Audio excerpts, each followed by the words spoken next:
Hey everybody, I'm Joe Killinger. I'm a real estate investor and entrepreneur, and we put these videos together every week to give you all the tips and insights from my experience over the last several years. So make sure you tune in and subscribe, and thank you.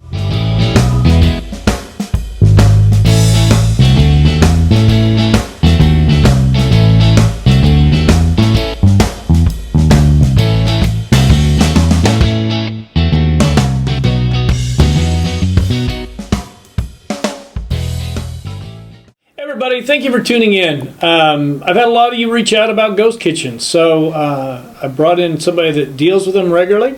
His name is Chris. Chris Hello. is with Commercial Brokers International in Los Angeles. Chris, thank you for coming in. Thank you for having me today. I guess I've already kind of said what you do. That's working with some ghost kitchens. Why don't you tell us what else you do?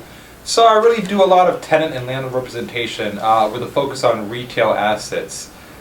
Restaurants, shopping centers, anything that's retail, not really offices or multifamily industrial. Although ghost kitchens kind of cross the industrial retail aspect, Right. and we'll get into that later. Okay.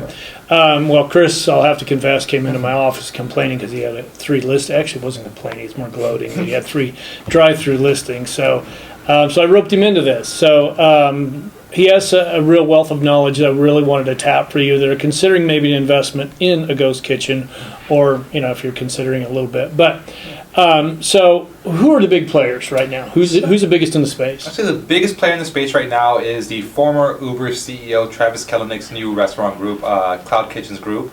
They recently had a $400 million funding round from Saudi Arabia alone. Okay. They're in a few different states already.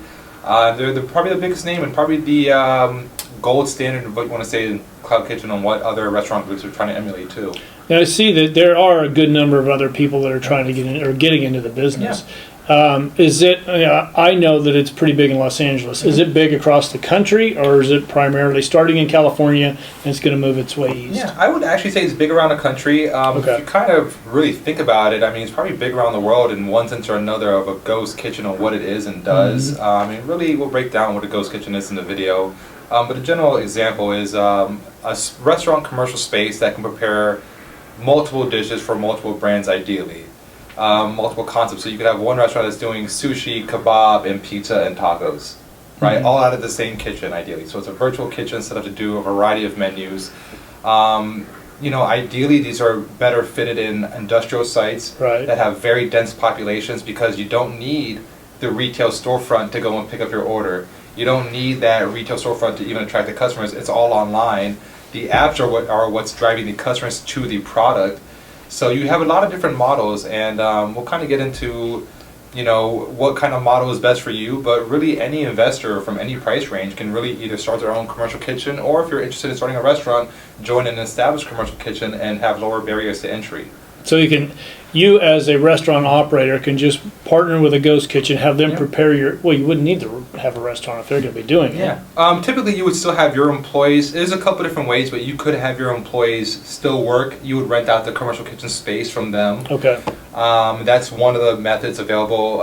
It's kind of an independent model where you have, let's say, a 10,000 square foot industrial building, and they rent out a 300 square foot commercial kitchen. Might be a little bit bigger, I don't know if you can get smaller than 300 square feet, but you can try. It might be a different size depending on the type of use you need. If it's pizza, you might need a baking oven. Right. You might not need a 6-bank deep fryer versus if you're doing spicy chicken sandwiches like maybe Right. Chick-fil-A. So it's really interesting on how they do it. So they break up the space.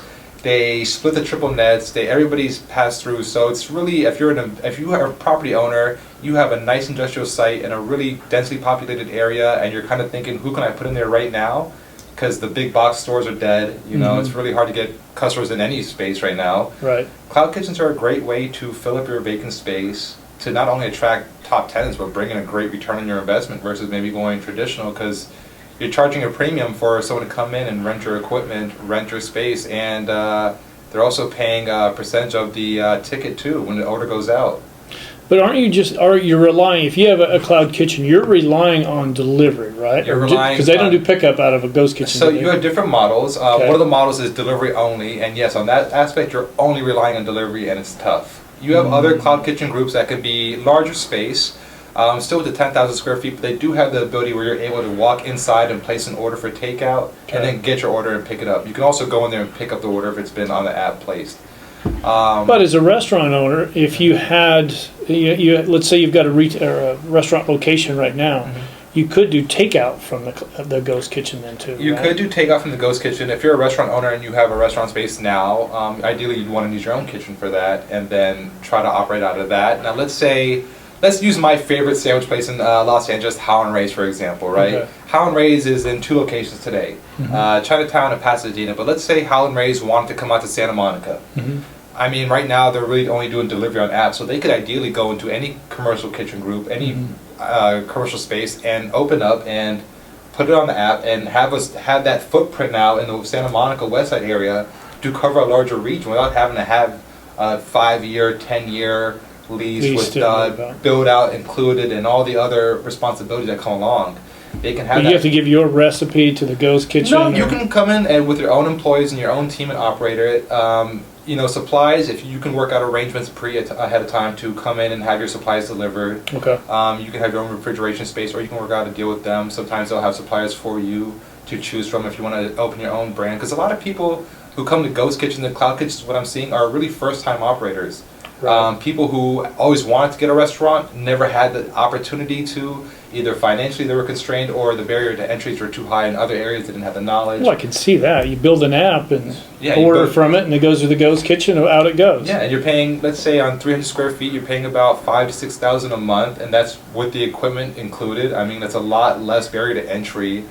Well, it's a good way to growth. If you have a restaurant on the west side or in downtown, you can take other market share up by. Exactly. Or if it's like How and Ray's, like our previous example, if they want to see how well would it do to lease a restaurant on the west side in Santa Monica, it makes sense for them to maybe lease a commercial kitchen for a year, get those sales figures in, they see the sales are there, then okay, let's go look to purchase a location or call Chris to lease one of his drive-thrus up. Right. Makes sense. Yeah, there you go. I like where you work that plug in. The ideal property for a ghost kitchen. It's just a industrial property. Not necessarily. So you do have different models. Let's say you have a 5,000 square foot retail space on Melrose in LA, right? You could ideally turn that into a form of a cafeteria ghost kitchen hybrid where you're able to come in, you can go to different retailers in that kitchen retail space and place your order, pick it up, and take it out and go. Sometimes they have a common eating area for all the sites. So it just depends. The ideal space is really on the investor and what their goal is with real estate. If you're a real estate investor and you're looking for a great return, maybe it's worth looking into a larger 10,000, 15,000 square foot site. Because if you're looking to work with the bigger players, they want densely populated areas and they want locations over 15,000 square feet. Because the build out for them is minimal, but it has to still have that margin for them at that spread. Okay, so at 15,000 square feet, how many actual kitchens do you have in there?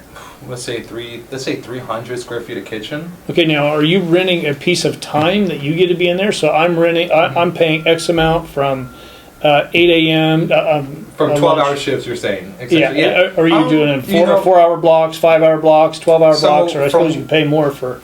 So what I'm seeing is your space in that commercial kitchen is 24/7. You have the ability to operate your space and your equipment 24 hours a day, 7 days a week.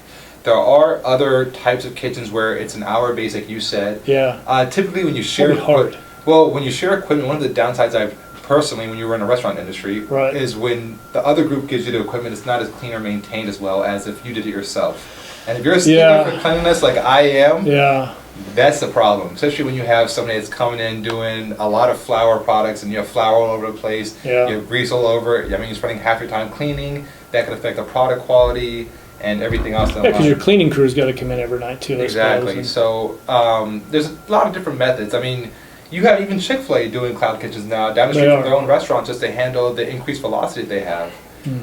So it's really, I mean, big brands, small brands, nationwide, first-timers. A cloud kitchen group's really good for any industry, any level size of business that just wants to expand their footprint. Okay.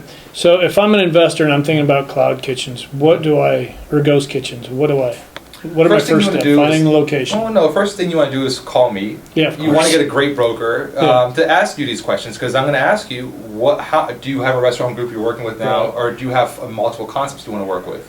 Because if you just have one concept, maybe we just find you a space in one of these pre-built out kitchens or commercial spaces that make more sense for you. Mhm. Now, if you have multiple concepts, then let's see how many concepts you have. Let's look at the square footage for each concept you're going to need. What is the population that would serve your concepts best in? Is it more of a healthy food, Santa Monica vibe, or is it more deep fried chicken, Chinatown?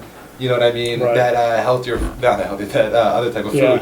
So it's knowing your market. Yeah. I mean, the thing about real estate, I feel like every location can work for every business. It just You find a way. Just find a way, exactly. But if I'm a first-time investor, obviously I can call you, but what kind of returns can I expect? Do you have any idea right now? Returns This location. on ROI is too. I don't have any idea right now. All the numbers are private. Every company is private that's doing this. If you look at it from an outside point of view, say you're renting out 300 square feet at $5,000 a month. Multiply that by how many spaces you could do. If you had a 5,000 square foot space, or 10, that's even 10,000 square feet. That's possibly 10. Let's say 9, because you might not be able to fit everything 100%. 300. You might have some square footage that can't just be used. So at 9 times 5,000 is what, 45,000 a month, with 9 spaces that are renting out on ideally a 4,000. But then you've got to go out and find the people to lease it to. So you got to go find the restaurants and. You have to drive the traffic to them. You also have to find the location that's going to be able to handle this. It has to be somewhat accessible for delivery drivers. Have to have space for delivery drivers to come pick up orders. You don't want to have it where they're parking 5 minutes down the street, walking up, like in some locations I've seen. You have the food sitting there for 15 minutes before it even gets back to the delivery driver's car, before they even have to get it to the person. Food doesn't travel that well, so... Right. Matter of fact, what is as far as the geography of it all, if I've got a cloud kitchen in Koreatown, how far out would I expect my drivers to be going? Ideally, you probably want to keep it under 2-3 miles. Oh, wow. It's so funny. It's all about traffic. Yeah. And it's traffic. Like if you're in the middle of nowhere, Nebraska, maybe 5-10 miles, because it doesn't take you that long to get there. But if you're in a place that's very dense, has a lot of traffic, you're trying to keep... You ideally want to get the food to somebody in under 20 minutes. They say 30, I say 10, 15, because that's like the French fry travel time. Life is about 15 minutes. So you really have that lifespan to get it to them where it's hot, delicious. It's going to be a product that you're proud of serving. So you really think this is a really viable business opportunity to go into ghost kitchens and put them in locations that really need them, and then target restaurants that could possibly use it? I think it's a win-win. Or new operators. I think it's a win-win for both. I mean, the landlord's getting a great return on their investment on their retail space being leased out instead of a dark space. You have restaurant operators getting the first of time. They're getting a better shot to establish and operate a restaurant with lower barriers to entry. There was a great story. I'm working with a restaurateur right now who started in the cloud kitchen during COVID. A few different friends came together, did a really delicious chicken sandwich out of it, went from no sales in the beginning of COVID to doing over 18,000 a week, all in a delivery kitchen. In QSR, that's about $1 million a year in sales. That's a really great return. That's and strong. now that they know their concept is proven, now they're starting to look at retail spaces. They're starting to look at, should we lease a space or should we purchase a space? They're looking at what demographics would enjoy their food the best. So I think it's a win-win, honestly, for both parties. One group had lower overhead to get into. Lower overhead, lower barriers to entry, less. It's a 1-year lease or 6-month lease versus a 5-year lease. You don't have the massive build-out costs like you do when you go into a new restaurant. Right. And it's a good way to test your product. Exactly, a good way to test your product. And now that this group knows they're successful, they're going to probably still keep the commercial kitchen because it worked, and they get a spot elsewhere that they can expand their footprint in the LA area. Okay. And the commercial group at the same time had a great tenant. They were getting paid the entire time to rent. They helped another company grow, and that's a great feeling to have when you help somebody else establish themselves, build something positive. I think that's a great story. Okay. So I love the restaurant industry. I got that. A lot of passion for it. All right. Well, Chris, thank you very much for coming in today. Thank you for tuning in, and we'll see you again next week. And as I always say at the end of these, if you haven't done so, please do subscribe. Yep. Thank you. Thank you.